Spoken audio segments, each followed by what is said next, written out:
Inqaba sonke simelwe kukuthi sibonakalaliswe phambi kwesihlalo sokugweba sikaKristu.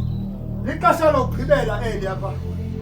Wonke umuntu olapha emhlabeni noba sizizigidi ezingaphi zabantu sizawuhamba siyongwa phambi koThixo. Ulo khona laa nto kuthiwa xa ikhunyushwa kuthiwa kukusubnator. Yes. Yayibona? Yakhunyushwa ke ngoku. Yes.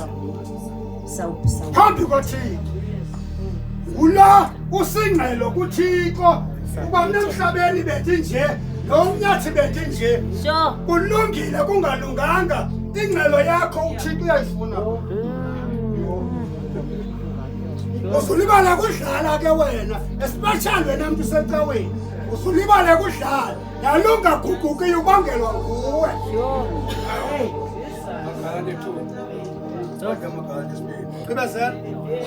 Ukuze elowo azuziswe okwenziwe ngomzimba ngoko akwenzileyo. Umzimba lo unenhlonti lento uyenzayo ngoku uzawubhaselwa ngayo. Inhle imbi kodwa uzafumana ibhaso la. Ngoko ke akwenzileyo nokuba kokulungileyo nokuba kokubi. Nokuba kokulungileyo nokuba kokubi Thixo uza kunika loo nto wena uyiyo.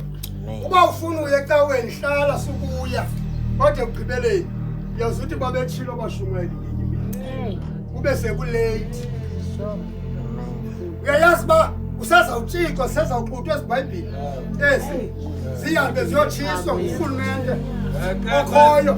Noba lo rhulumente ayinguyelo we-ANC lo nimthandayo bayawungena noba ngumalema noba ngubanina kuzawutshiswa iBhayibhile. Yebo sithi sagqiba thina sitye koovimba bentliziyo sikhonze uThixo ngengqondo nangentliziyo. iBhayibhile ayikho nokuthandaza kukho uthandazwa ngentliziyo nengqondo. Yabona ke ndiye ndikuva ecaweni ngoba ningathembekanga nje apha ecaweni.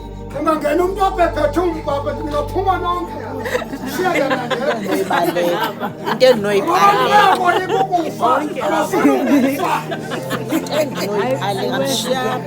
Mna njaba ngokuqala.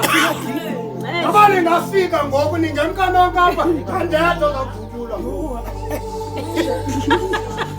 Phakathi.